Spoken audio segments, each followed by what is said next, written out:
歡迎收聽我哋嘅各行各業啦。咁我哋今日咧就請到一位好特別嘅網絡紅人啊。咁佢特別之處特別喺邊呢？就係咧佢個工作地點咧係一個非常之極端嘅地方啦。而我亦都係第一次認識喺呢個地方做呢類型工作嘅朋友仔。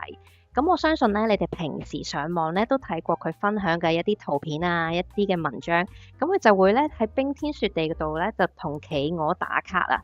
咁呢個時候，你哋係咪心諗到底呢份工係做緊乜嘢嘅呢？咁我哋今日好開心啦，就邀請到 Kana 啦。咁佢就係一位極地嘅探險同埋翻譯員嚟同我哋分享一下。Hello，Kana。Hello，你好啊！歡迎歡迎。哇，咁你其實呢份工都好特別啦，係點樣揾翻嚟㗎？定係機緣巧合咁啱撞到？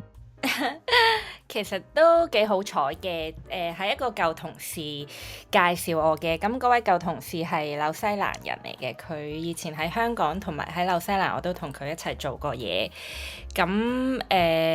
係咯，佢 send message 俾我 send 咗幾次，咁問我想唔想，即係佢哋公司需要一個識講中文，亦都識講英文，即係兩種語言都流利嘅人啦。咁係咯，就係佢介紹俾我嘅。係啦，佢因為當時我同佢工作，我哋兩個都即係幾 close 嘅，我哋嘅合作咁佢都幾中意我嘅做事方式，咁所以佢就send message 問我有冇興趣咯。咦，咁你之前其實係咪都有做過相關嘅工作㗎？即係要有即係類似嘅經驗啦，先至可以做到呢份工咧？係咪都同極地有關？類似，但係唔喺極地嘅。我以前做戶外教育嘅，有少少似歷奇嗰啲工作啦。咁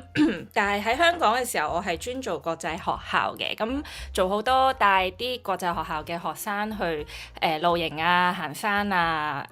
即係類似嗰啲啦。即係其實同 Outward Bound，即係香港最有名嘅就係 Outward Bound 啦。咁我哋嘅性質係一樣嘅，但係 Outward Bound 可能即係佢係 NGO 啦，佢做得比較多。可能本地學校啊，佢都有做國際學校嘅，以我所知。咁我以前做嗰間公司呢，就係同性質，但係我哋就係私人機構，所以我哋就淨係同國際學校合作咯。大部分時候都係自己朋友 refer 我嘅時候呢，佢唔知點解啦，即係佢都真係幾落力嘅。佢打咗電話俾我而家公司，即係我極地呢間公司嘅 HR 啦，咁係同佢哋即係 verbally 咁話啊，呢個人如果佢 apply 嘅話，如果 Kana apply 嘅話，你哋一定要請佢啊。咁佢除咗打電話之外，仲寫咗一封好長嘅refer letter 俾我公司，佢係真係好努力咁，唔知點解推薦我啦。咁但係當時其實我係 say 咗 no 幾次嘅，因為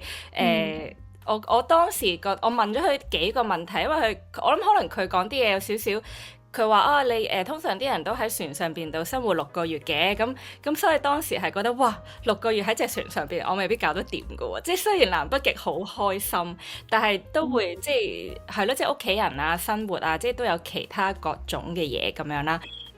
即係成個工作期間都喺架船度冇得落地咁樣啊？佢一開始係咁樣講嘅，咁因為喺遊輪上邊噶嘛，咁隻遊你要係我嘅生活就大部分時間都喺遊輪上邊，基本上好少着地就係南極，即係我哋做活動嘅時候啦，或者埋翻岸，跟住啲客人落船，但係同一日又會有客人上船噶啦嘛，咁所以其實我係唔會喺陸地度居住，所以我長時間都喺遊輪度居住，咁所以佢咁樣講嘅時候，當時係嚇親我嘅，我覺得話我唔想6個月。都係架遊輪入邊，係啊！但係本身有冇去過極地呢啲地方呢？我冇啊，南北極都冇去過。咁點解最後你又會接受咗呢個 offer 嘅？後尾其實你問有冇心動都一定有嘅，因為始終話南極即係大家聽落睇好多 documentary， 係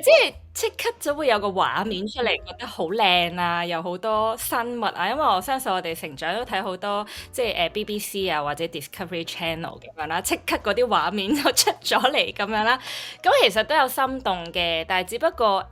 即係當時因為佢咁樣講啦，6個月啦，再加上即係同先生溝通咁樣啦，咁一開始就講幾次 no，不過後尾個轉捩點係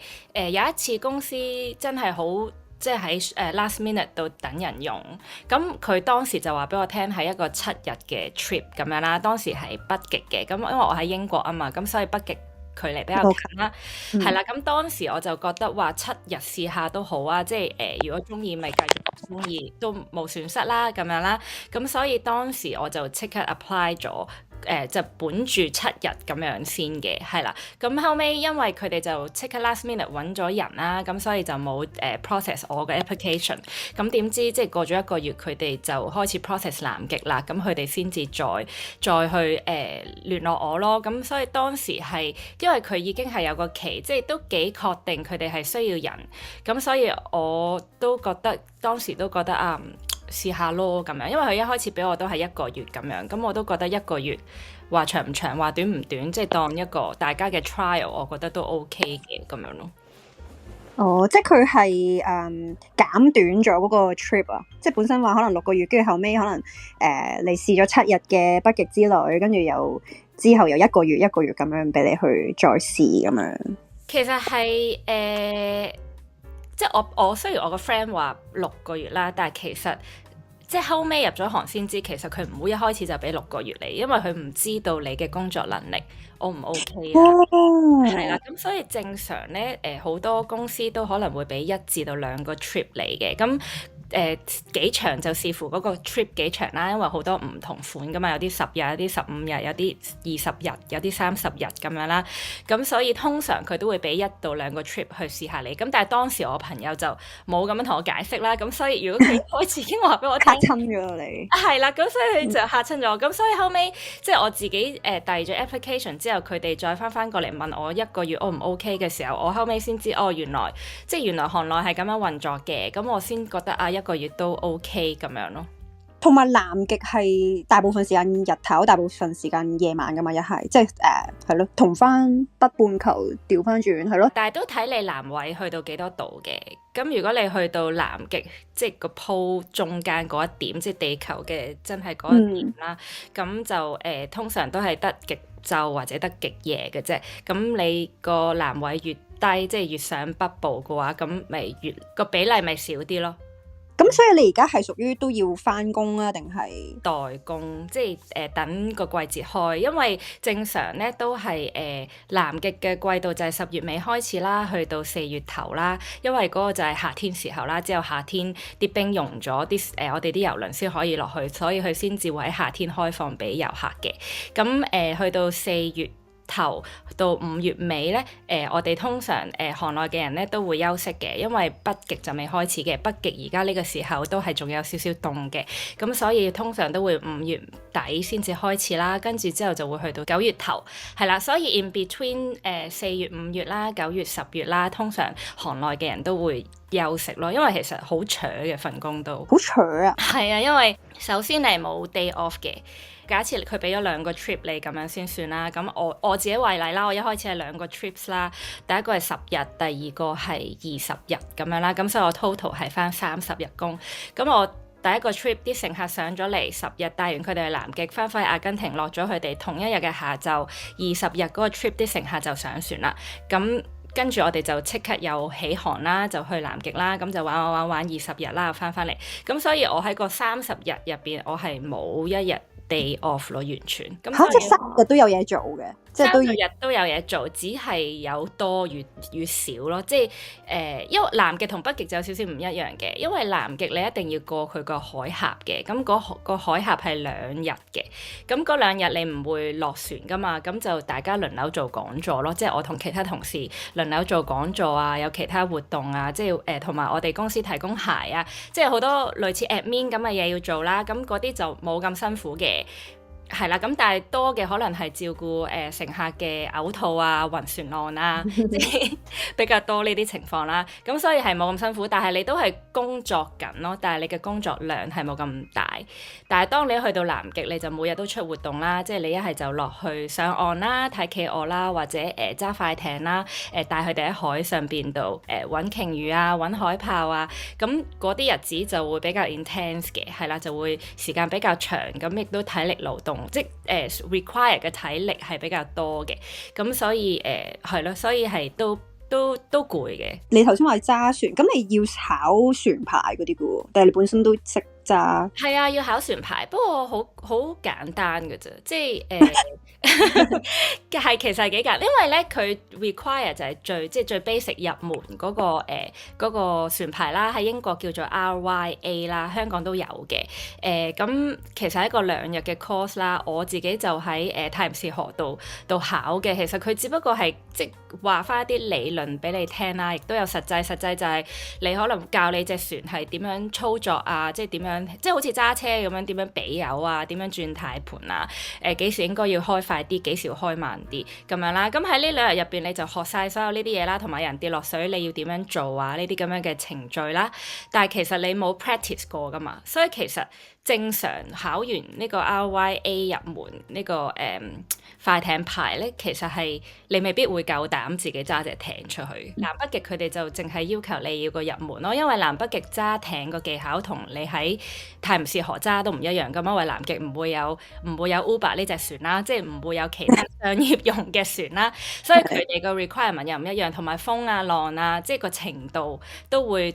即係唔同國家嘅水域都會唔一樣，係啦，咁所以佢淨係要求你知道隻艇點樣運作嘅啫，咁佢就會有同事去 train 你噶啦，所以我都係當時第一個，即係我當時返工嘅時候，同事 train 我咁樣咯。咁但係你佢係有特定路線㗎，係咪即係導航啊會負責晒，定還是你都要好熟悉嗰個路線？因為其實你啲冰係你認唔到啲冰㗎嘛。係啊，你講得好啱啊！其實我暫時咧，因為其實每一次落艇帶佢哋，我哋叫做巡遊啦，喺海上邊帶佢哋海上巡遊咧，基本上都要有2隻艇，即係 pair up。做 buddy 嘅，我哋叫做，因為有啲咩事，因為有陣時你隻艇可能忽然之間死火啊，或者成咁樣，或者你擱淺咁，都有第2隻艇可以即時救到你咁樣啦。咁所以首先第一你唔會自己出去啦。咁好似我呢啲咁嘅新人，基本上因為就算佢話俾你聽，隔離嗰座山後邊兜個點點點，其實你落到去咧，全部都係冰山，全部都係冰川咁樣，一樣樣。其實講完咧，你都唔係好。你都唔係好知嘅，所以我頭嗰幾次就係跟住佢哋咯。但係佢哋講嘅即係我啲同事講嘅就係即係去多幾次你就會記得咯，係啦。咁所以我自己會即係影相啊，我自己每次都會可能揾一啲，因為每個地方都會有唔同，即係都會有少少佢嘅特點嘅。例如可能有歷史啦，即係可能每個山上邊有個山上邊可能會有隻曾經好多年前流落嚟嘅一隻探險船咁樣，咁你咪記嗰啲即係比較人為嘅嘢咯，即係我自己係咁樣去記咯。竟然有人為嘅嘢，我都好難。即係講起極地咧，我就去過一次Iceland 嘅，即係最接近地噶啦，即係。雖然都唔係極地啦，但係因為你頭先話帶嗰啲遊客咧去睇動物嘛，因為我有次經驗就係我本身係想睇鯨魚嘅，咁就但係因為嗰個季節唔係好啱啦，因為凍得，因為我嗰次係主要去睇北極光嘅，咁所以就變咗有啲鯨魚可能凍得滯冇出沒啦，咁變咗嗰次就齋出海就見唔到咯。咁你有冇啲類似嘅經驗啊嗰啲㗎？基本上喺南極好大機會都會睇到鯨魚嘅，因為係個季節啦，因為夏天啲鯨魚就會游落嚟南極食嘢啦。咁但係我都試過有一個 trip 係少啲嘅。因為其實鯨魚你控制唔到噶嘛，即係唔係話你想見佢哋就會見噶啦嘛。咁有陣時都係運氣嚟嘅，因為我知道因為我公司自己本身有3隻船，咁我都會識其他同事啦。咁有陣時我哋都會差唔多喺附近水域，咁我都會同其他同事可能 message 下咁樣啦。咁佢哋都會話我今日睇到超多鯨魚，但係我哋嗰隻船就睇得比較少，或者即係1至2隻咁樣都會有咯。咁但係即係呢啲首先都要同乘客講到明咯，即係冇 guarantee 噶嘛，你要睇動物呢啲嘢，尤其是鯨魚，佢游嚟游去。但係我自己嘅經驗係真係好大機會都一定會睇到鯨魚，就算你唔喺隻快艇上邊，平時我哋喺隻大艇上邊都會睇得到咯。咁當然喺細艇度就近啲啦，因為你始終同佢係同一個 level 啊嘛 ，sea level。咁不如我哋講翻你第一次踏足極地嗰陣時係點啦？個心情係咪好凍嘅真係？我第一個 trip 其實幾好彩，天氣好好。你去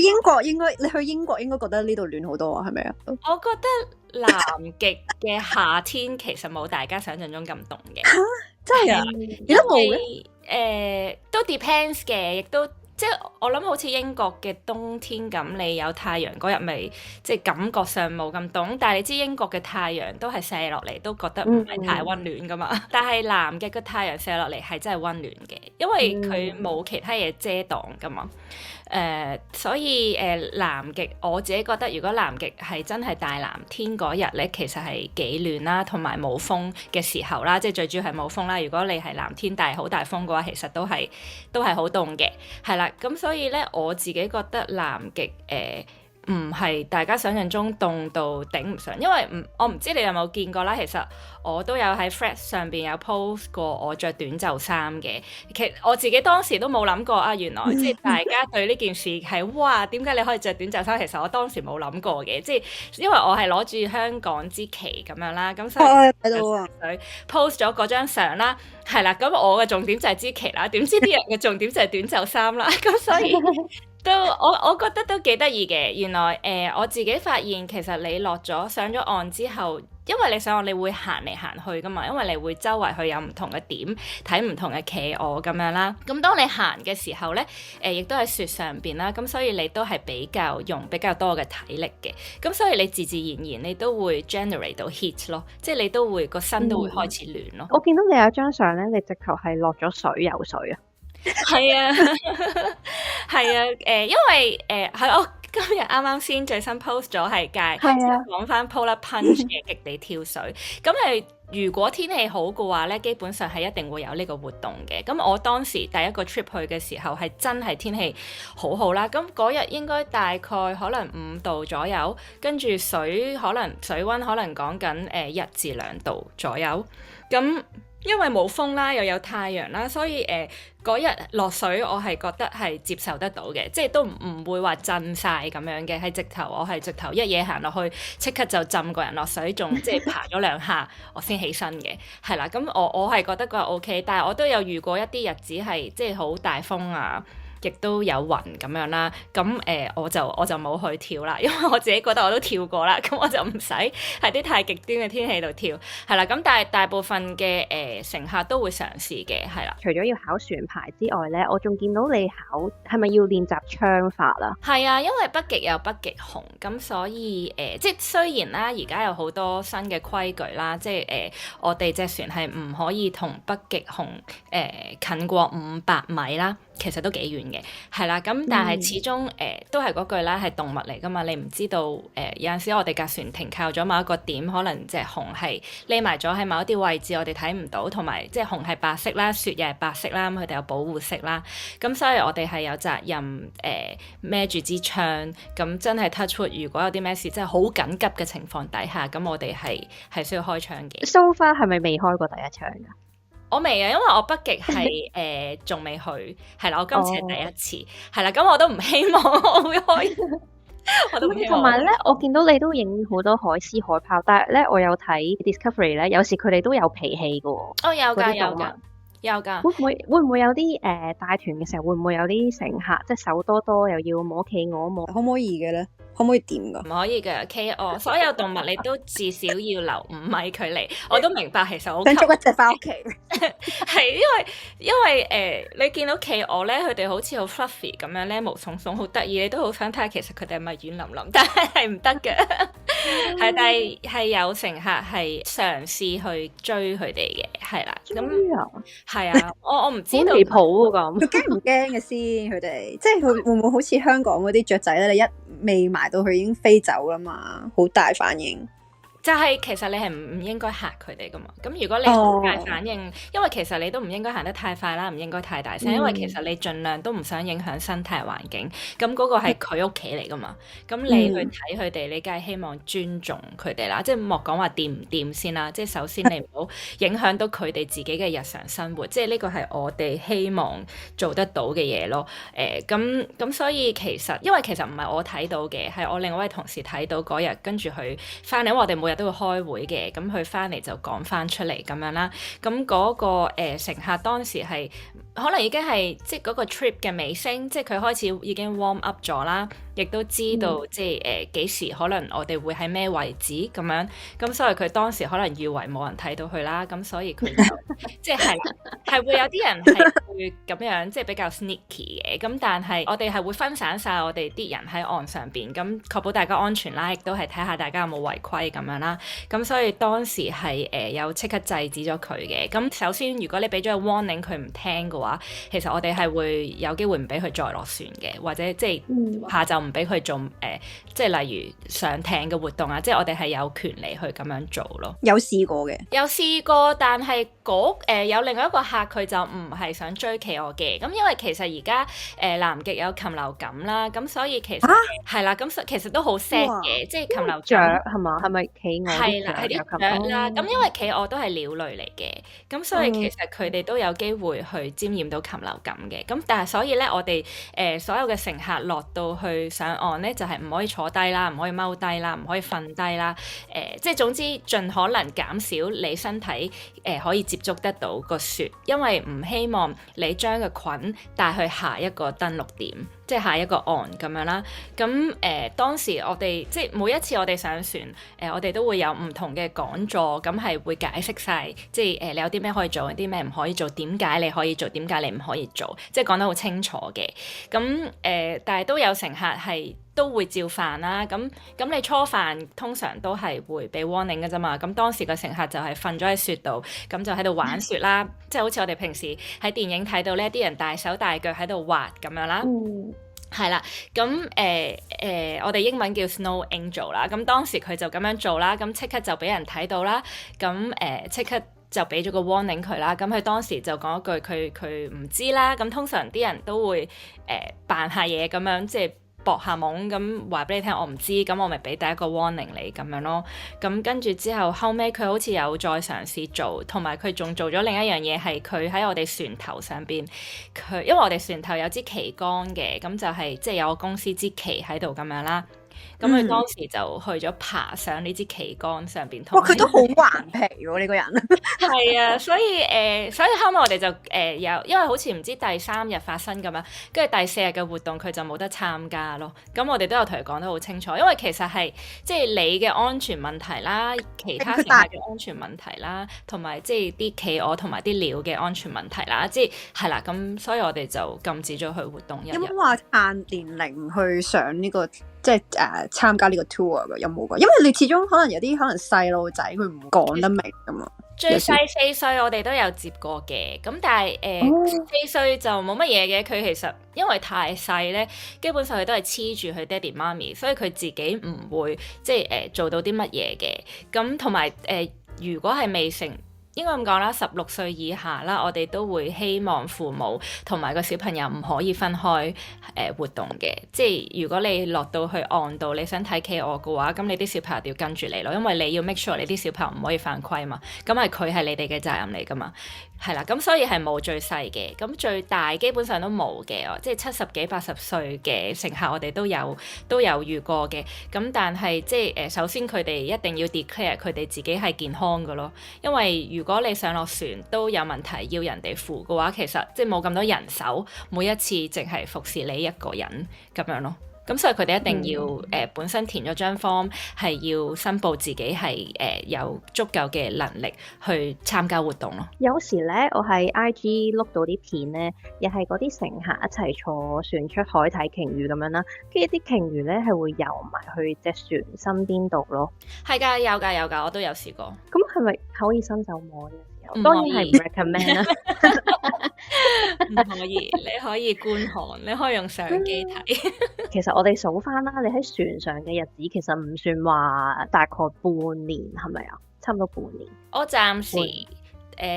只係去咗南極2個月啫。咁如果加埋北極，就大概應該1年入邊有6個月都係。大概有4個月嘅，4、5月同埋9到10。你真係咁長得嘅話，你可以做足8個月嘅。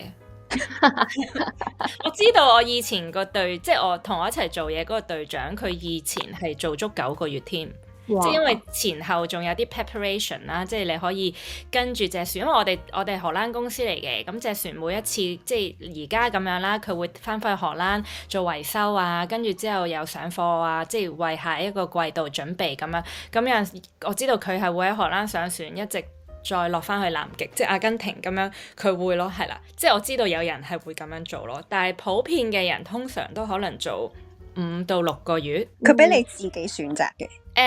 如果你做得耐咗，佢就會開始俾你選擇咯，係啦，即係好似我而家咁，因為我仲係新人啦，咁所以佢都會問你嘅，即係佢會問你，例如即將25年年尾、26年年頭嘅南極，佢會問你邊啲日子你係比較，即係你 prefer 咁樣，咁你咪俾你嘅期咯。咁如果你俾得1個月，佢咪淨係會安排1個月俾你咯。咁但係如果你俾足5個月，又唔代表佢一定會俾足5個月俾你嘅，因為有好多同事，即係大家都想翻工噶嘛，係啦。咁所以個競爭性，即係唔好講好多人㗎間公司，即係大團呢個極地嘅團，好多同事㗎。個 staff pool 應該係幾大嘅，咁但係每一隻船就大概10零個，咁所以可能嗰一個 trip 入邊10零個3隻船，你咪乘3咁樣咯。同埋華人係咪 so far 係得你一個寫 blog 啊、寫 thread 啊，係得你一個講南極嘅啫，好似 so far 係咪咧？以我所知，香港嘅喺南極工作嘅人計埋我都係得3個嘅啫，咁係即係得我一個人有寫嘅。我知道係啦，咁我知道其他2位，一位師兄啦，咁即係我哋都有聯絡嘅。嗰位師兄都有喺我公司做嘅北極嘅時候，咁佢就冇寫 fresh 嘅，不過我知道佢有即係有 IG page 嘅。你喺休息期間有啲咩活動你會做咧？即係會唔會做下 part time 啊？暫時冇啊，因為其實都幾攰嘅，咁所以同埋其實除咗攰之外，係其實都幾難去揾一份 part time，佢每年俾你返4個月，即係除非你做一啲好 freelance 性質嘅嘢，例如設計啊，或者寫網站啊，咁so far我冇啦，咁